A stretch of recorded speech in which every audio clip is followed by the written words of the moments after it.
Narsimha. Come on, Samvidha. Give a round of applause.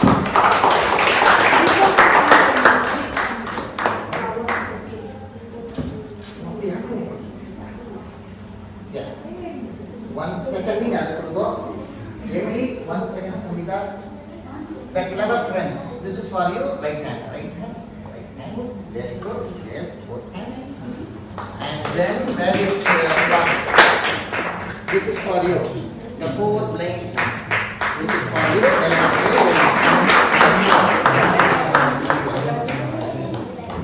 Yes. Golden boys. This is fine.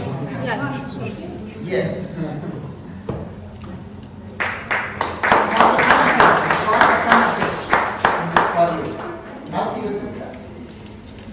Thank you very much, Margie, and thanks to SIFAA for this wonderful opportunity. So, for those of you who didn't know, hi, my name is Samvidha, and today I will be talking about the significance of Holi. As Vivan very beautifully mentioned, he briefly touched on the story of Narsimha, and I will be expanding on that and giving more details to that story. Now, before we talk about Narsimha, we have to take a few steps back in time. You may recollect that Varaha, the 3rd avatar of Lord Vishnu, took it upon himself to save Bhumi Devi and kill Hiranyaksha. Upon hearing the news of Hiranyaksha's death, Hiranyakashipu was deeply troubled. He then decided to take revenge and meditated and did tapas intensely. After 1,000 years, Lord Brahma appeared in front of him.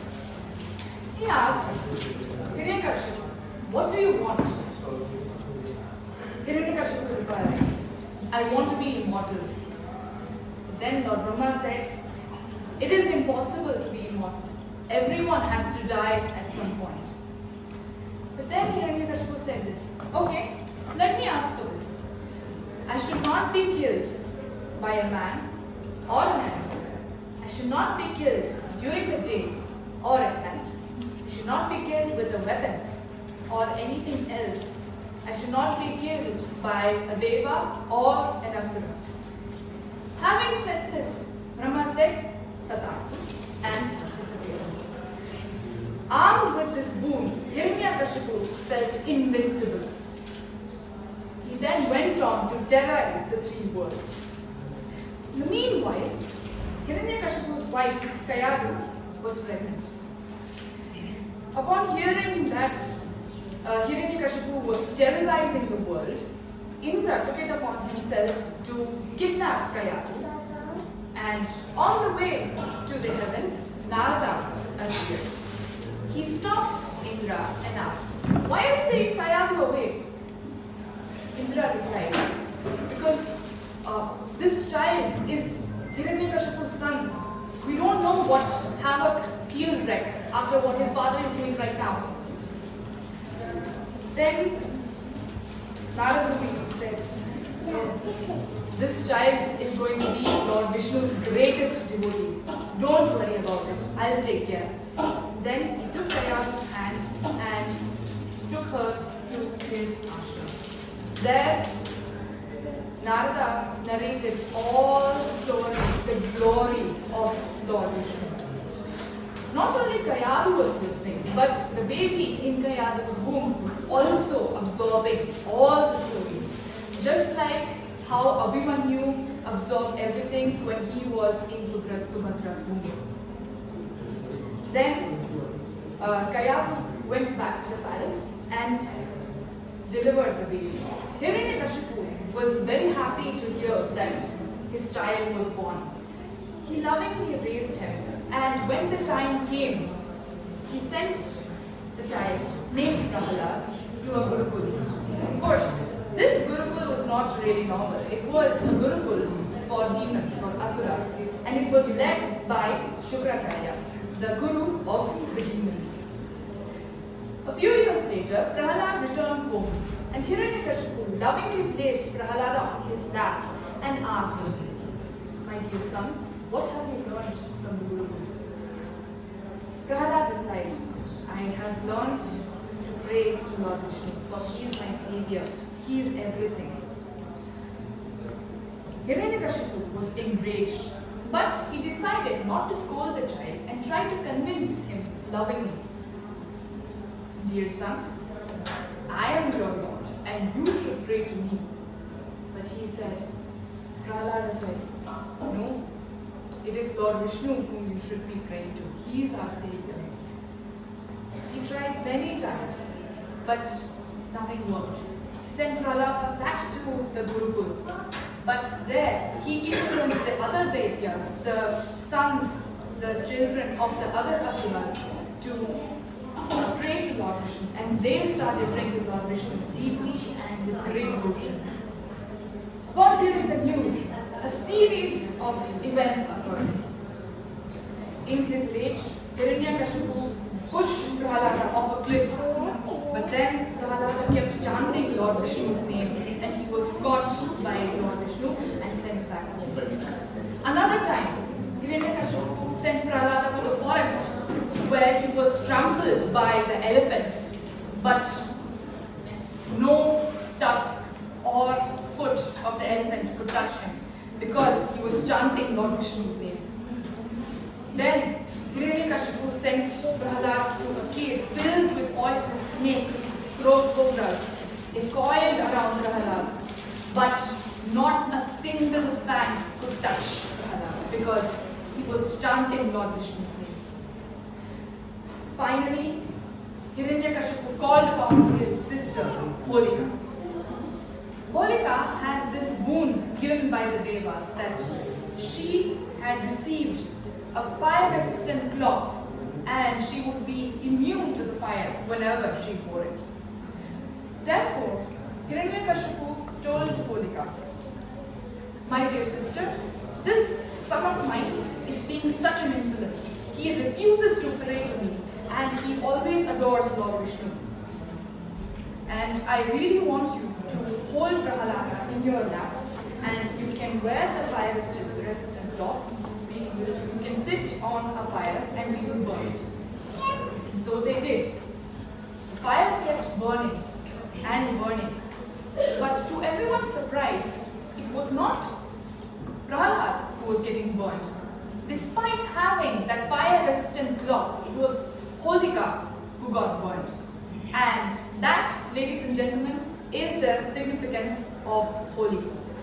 It is, as you rightly said, the triumph of good over evil, the offerings everyone does to the holy fire, and it brings back color into everyone's life.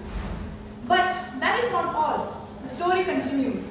And having said all of this, having done all of this, Hiranyakashipu was in a rage. He asked Prahlad, "Where is this Lord Vishnu of yours? Let me see him. Is he here?" Prahlad said, "Yes, he is." Hiranyakashipu asked, "Is he here?" "Yes, he is."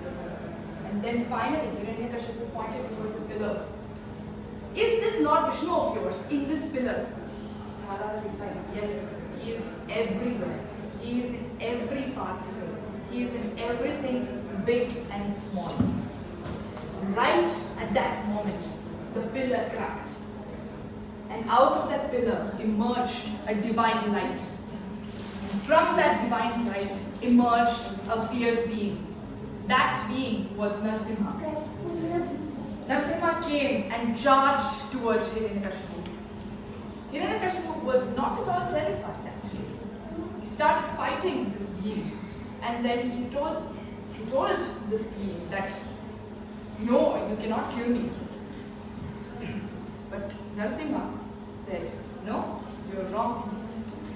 I am half man and half lion. Therefore, I'm Narsimha. But right now, you're in my house, so I cannot be killed there." While fighting, Narsimha took Hiranyakashipu out to the balcony at a place that was slightly elevated.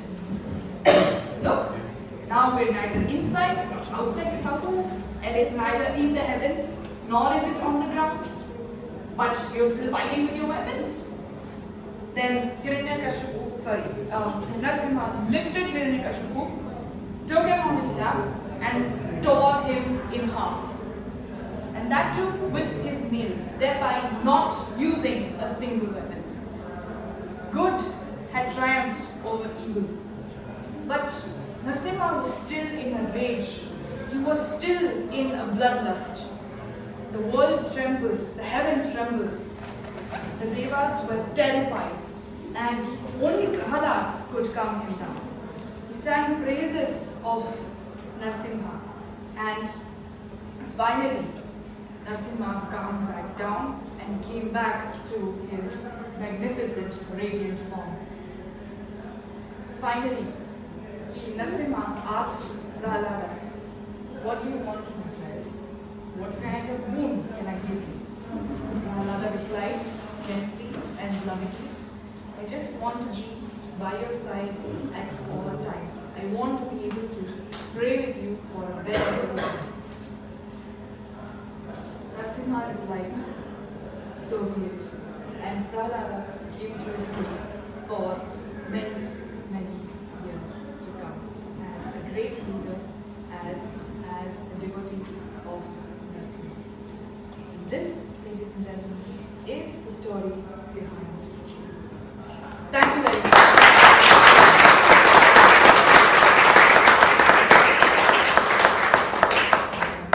That was wonderful. That was wonderful. So in 10 minutes, she has explained the story. Samvidha has explained the story so well. What do you think? Samvidha not only speaks many languages, she is multi-talented. Today we can see her acting skills as well in this stage. So big round of applause, and this is for you. This is Indian classical dancer. She is a dancer as well, so you get this book. Oh. Where is the picture? Photo.